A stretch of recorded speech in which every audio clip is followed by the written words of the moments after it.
சூரி என்ன கைதட்ட காணோம்? உங்கள் ரெண்டு பேர் பேரை சொன்னாலே ஆடியன்ஸ் வந்து அவ்வளோ தூரம் ஆடியன்ஸை நீங்கள் அவ்வளோ தூரம் கவர்ந்து வச்சுருக்கீங்களா இல்லை நிஜமாக கூட்டு வந்தீங்களான்னு தெரியல. காமெடி தானே நடிச்சீங்க. இப்போ நீ கதாநாயகன் நடிக்கிறது காமெடியா கதாநாயகனா? எத்தனை படத்தில் கதாநாயகனாக நடிச்சுக்கிட்டு இருக்கீங்கன்னு கேட்குறேன். கதையின் நாயகனா அடுத்து 2 படத்தில் நடிக்க போறீங்க சார். 2 படத்தில் நடிக்க போறீங்க. சூரி என்ன கைதட்ட காணோம்?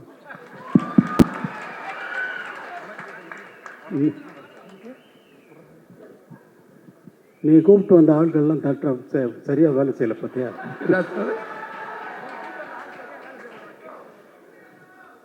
சார் எல்லாமே அன்பு தம்பிகள் தான் சார், அன்னைகள் தான் சார். அப்போ உன் பேரை சொன்னவொடனே ஏன் கைதட்டில் விசில் அடிக்கல? இல்லைங்க சார், அது நீங்கள் பேசுகிறப்போ குறுக்கிடக்கூடாதுன்றதுக்காக அமைதியாக இருக்காங்க சார். இப்போ எத்தனை படத்தில் நடிக்கிறீங்க?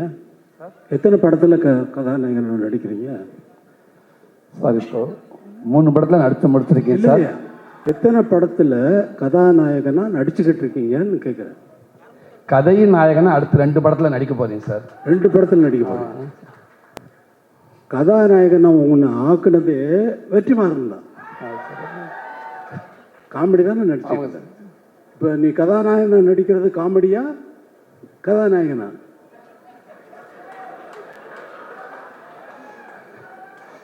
சும்மா சார் இதுவும் பதிவு தான் சார், வாழ்நாளில் மறக்க முடியாத பதிவு தான் சார். இப்போ எல்லா படத்தினுடைய ஆடியோ ரிலீஸ் மாதிரி இந்த படத்தினுடைய நடக்கலை. சும்மா உன் பேரை சொன்ன உடனே நிறைய கை தட்டுவாங்கன்னு நான் முதல்ல வந்து நான் வந்த உடனே எனக்கு கை தட்டுவாங்கன்னு பார்த்தேன் பட்னில். சரி சூரி பேரை சொல்லிடலாம், அதனால் கை தட்டுவாங்களான்னு நினச்சி சொன்னேன். கை தட்டலை, அதனால தான் ஒன்று கூப்பிட்டு. அது நீங்கள் இருக்கேன்றாங்களே சார். சார் எனக்கு எவ்வளோ எங்கேருந்து வந்து எனக்கு உங்கள்கிட்ட ஒர்க் பண்ணுறப்ப இவ்வளோ ஒரு பாக்கியம் கிடச்சி இவ்வளோ பரவாயில்ல சந்தோஷமாக இருக்கணும். என் இடத்துல அத்தனை பேர் இருக்காங்க, அதனால் அவங்களுக்கு அதே சந்தோஷம் தான் சார். உங்ககிட்ட நான் ஒர்க் பண்ணுறதில்ல. ரொம்ப நன்றி சார். நன்றி தேங்க்யூ சார். இப்போ எல்லா படத்தினுடைய ஆடியோ ரிலீஸ் ஃபங்க்ஷன் மாதிரி இங்கே நடக்கலை. வெற்றிமாறன் விடுதலை பற்றி நல்லா எப்படின்னா என்ன பண்ணிக்கிட்டு இருக்காரு, எவ்வளோ கஷ்டப்பட்டு ஒர்க் பண்ணுறாரு அப்படிங்கிறது எனக்கு ரொம்ப நல்லா தெரியும். எவ்வளவு டைம் எடுத்தாலும் இது ஒரு கற்பனையை உருவாக்குறதுங்கிறது. இப்போ நான் ஒரு பாட்டு போடுறேன்னா அந்த பாட்டு அதுக்கு முன்னாடி அங்கே இல்லை. இப்போ ஜனனின்னு ஒரு பாட்டு போடுறேன்னா அந்த பாட்டு அதுக்கு முன்னாடி அங்கே இருந்ததா? எப்படி வந்தது? அதே போல தான் ஒரு படம் உருவாக்குறதும். வரேன் இங்கே வா சார். இதுக்கு எனக்கு எந்த சம்பந்தம் இல்லை சார். நீங்கள் ஆள் கூட்டு வரலையா? பாருங்க சார், பேசும்போது சொல்லிட்டாங்க சார், பாலில் தொந்தரவுக்கு மன்னிக்கவும் சார். என் மேலே கோவப்படாதீங்க சார். இல்லை நீங்கள் உங்கள் 2 பேர் பேரை சொன்னாலே ஆடியன்ஸ் வந்து அவ்வளோ தூரம் ஆடியன்ஸை நீங்கள் அவ்வளோ தூரம் கவர்ந்து வச்சுருக்கீங்களா இல்லை நிஜமாக கூட்டு வந்தீங்களான்னு தெரியல. ஆனால் நீங்கள் தான் சொன்னீங்க எனக்கு. ஆமாம் சார். நீங்கள் தான் சூரி வந்து ஆள் கூப்பிட்டு வந்துருக்காங்க சொல்லி. ஆமாம் சார். அவர் தான் எனக்கு சொன்னார். இங்கே இது விடுத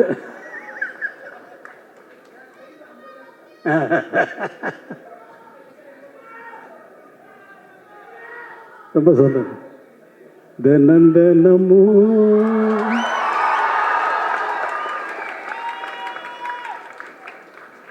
ஏன் நினப்பு வளைக்கிறதே என்ன தொலைக்கிறது. ஏண்டா இந்த உலகத்தில் வந்து பிறந்தோம்னு தினமும் ஏன் நினப்பு என்னையே வளைக்குதே என்னையே தொலைக்குதேன்னு நான் பாடுறேன். அவ்வளோதான். அதை வந்து தினமும் ஓன் நினப்புன்னு கதாநாயகிக்கு போட்டாச்சு.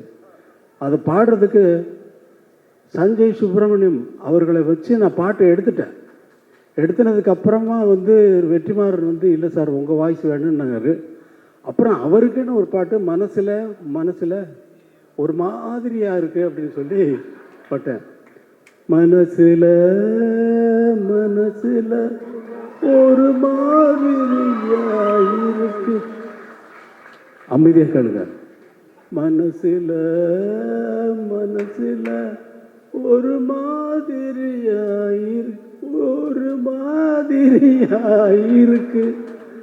அப்படின்னு அவரை பாட வைக்கிறதுக்கு அவர் சொல்லி அவர் எவ்வளோ பெரிய ஆள் தெரியுமா? அவர் கர்நாடக மியூசிக்கில் ரொம்ப அத்தனை பெரிய வித்வான்கள்கிட்டையும் இருந்து அவங்க மாதிரியே பாடக்கூடியவர். அவங்ககிட்ட இருந்து என்னென்ன கற்றுக்கிட்டாருங்கிறத அவர் சொன்னார்னா நான் அவர் நாள் முழுக்க கேட்டுகிட்டே இருக்கலாம். அப்படிப்பட்ட ஒரு சங்கீத வித்வான் அவரை கூப்பிட்டு சினிமாவில் பாட வச்சுட்டேன். இங்கே கூப்பிட்டு இழுத்து பிடிச்சி இங்கே வாங்க, இங்கே பாடுங்கன்னு சொல்லி அவர் ரொம்ப நன்றி சஞ்சய் சுப்பிரமணியன். அதே மாதிரியா வேற என்ன பேசுறதுன்னு தெரியல. இந்த விடுதலையை உங்களை மாதிரியே நான் ரொம்ப ஆவலோடு எதிர்பார்த்துக்கிட்டு இருக்கேன். ஏன்னா நான் தான் முதல்ல பார்ப்பேன். எனக்கு அப்புறம் தான் நீங்கள்லாம் பார்க்க முடியும். நான் தானே முதல் ரசிகன். எனக்கு தானே முதல்ல போட்டு காட்டுறீங்க. இப்போ நீங்களே பார்க்கறதுக்காக படம் எடுக்கிறீங்க இல்லை, எல்லாரும் பார்க்கறதுக்கு தான் படம் எடுத்திருக்காரு. இந்த படத்தை ரொம்ப ஆவலோடு எதிர்பார்த்துருக்கேன். எல்லாரும் எதிர்பார்க்கறது ஃபஸ்ட்டு பார்ட்டை நினச்சிக்கிட்டு செகண்ட் பார்ட்டில் இப்படி தான் வரும்னு எதிர்பார்க்காதீங்க. அவர் வேறு ரூட்டில் ட்ராவல் பண்ணுறாரு. அது நான் ஒரு மாதிரி இமேஜின் பண்ணிவிட்டு நான் என்னென்னமோ பேத்திக்கிட்டு இருந்தேன் அவரோட ரொம்ப. இப்போ ஆனால் அதெல்லாம் மீறி ஒரு நல்ல ஒரு வெற்றி படமாக இதை ஆக்குவார், ஆக்கணும். இந்த படம் நல்ல வெற்றி அடையணும். ஏன்னா அவ்வளவு உழைப்பு இருக்குது. இவ்வளவு பேரை நல்லா உழைச்சிருக்காங்க. ராஜீவ் மேனன் சாரை பார்த்தா அவர் யாருன்னு கேட்டேன். எனக்கு தெரியாது, நான் பார்த்ததில்லை. கேட்டு யார் அவர் சார்? ராஜீவ் மேனன் சார். யார் இந்த கேமரா பண்ணுவார்? அவராக? ஆமாம், அவர் தான். என்ன சார்?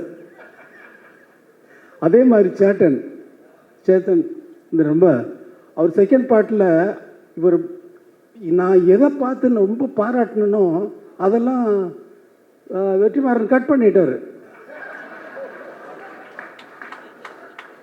அவரை கூப்பிட்டு ஸ்டுடியோவில் வச்சுட்டு அவங்க ஃபேமிலி எல்லாமே அவரை ரொம்ப பாராட்டினேன். அவ்வளோ தூரம் ரொம்ப நல்லா நடிச்சிருக்கீங்க அப்படின்னு சொல்லி பாராட்டினா சார் எனக்கு இது லைஃப்பில் இது ரொம்ப பெரிய விஷயம் சார் அப்படின்னாரு.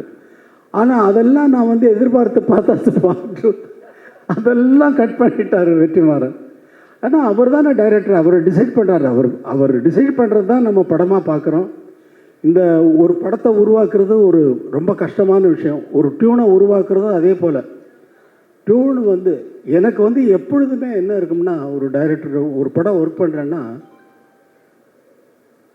மைண்டு உள்ளே ஒரு சுச்சுவேஷன் சொன்னாங்கன்னா உள்ளே பிளாங்க் ஆகிடும், எம்டியாக இருக்கும், ஒரு கற்பனையும் இருக்காது. ஆரம்பித்தாச்சுன்னா அது பாட்டுக்கு வந்துக்கிட்டே இருக்கும். ஒரு டைரக்டர் ஒரு படம் நான் தெலுங்கில் ஒர்க் பண்ணுறேன். அந்த படத்துக்கு அந்த கதை சொன்ன உடனே இந்த படத்துக்கு சார் நான் ஒரு ஆகாயத்தில் ஒரு புள்ளி வைக்கணும் அப்படின்னு என்னுடைய எண்ணம். அதாவது இசையில் ஆகாயத்தில் எப்படி புள்ளி வைப்பீங்க? அதே மாதிரி இந்த படத்தினுடைய இசை ஆகாயத்தில் புள்ளி வச்ச மாதிரி இருக்கணும்னு நினச்சிக்கிட்டு போகிறேன் கம்போசிங்க்கு. அவர் அவங்க எல்லாம் பாட்டெல்லாம் எழுதிட்டு வந்துட்டாங்க ஃபுல்லாக கம்ப்ளீட்டாக. அப்படியே தூக்கி வச்சுட்டு அவங்க அவங்க எழுதிக்கிட்டு வந்த பாட்டெல்லாம் வரிசையாக டியூன் பண்ண ஆரம்பித்தேன். அந்த மாதிரி ஒரு படம் பண்ணேன். இது என்னுடைய எக்ஸ்பீரியன்ஸு. என்னுடைய எதிர்பார்ப்புக்கு தகுந்த மாதிரி படங்கள் அமையிறது வேறு, ஆனால் அவங்களுடைய எதிர்பார்ப்புக்கு நான் கொடுக்கறது வேறு. எனக்கு அது ஒரு வேலையே இல்லை. இவங்களுடைய எதிர்பார்ப்புக்கு என்ன ஆகாயத்தில் புள்ளி வச்சுருங்க சார் நான் சொல்ல முடியும் வெற்றிமாறன்.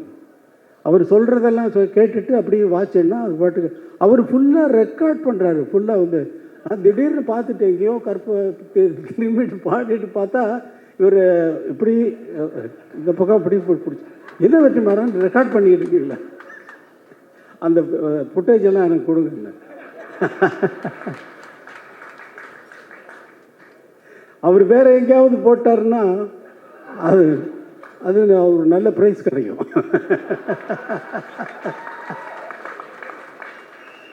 ப்ரைஸ்னா price price. ரொம்ப சந்தோஷம். இவ்வளவு நேரம் நான் வந்து ஒரு கேசட் ரிலீஸ் ஃபங்க்ஷனில் வந்து நான் இருந்ததில்லை. எந்த ஃபங்க்ஷனுக்கும் நான் போகிறவன் இல்லை. முதல் முறையாக எல்லாரும் பேசுகிறதையும் அவர் கேட்டார் வெற்றிமாறன் சார், நீங்கள் முதலே பேசிட்டு நீங்கள் போயிடுங்க அப்படின்னாரு. இல்லை நான் இருக்கேன் அப்படின்னு சொன்னேன்.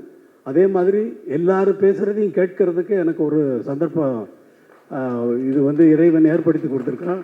தம்பி வாழ்க. உன்னை பற்றி அவர் சொன்னார், சொல்லிகிட்டு இருந்தார் விஜய் சேதுபதி. ரொம்ப அப்பாவை கேட்டேன்னு சொல்லு. ரொம்ப நன்றி. எல்லோருக்கும் வணக்கம்.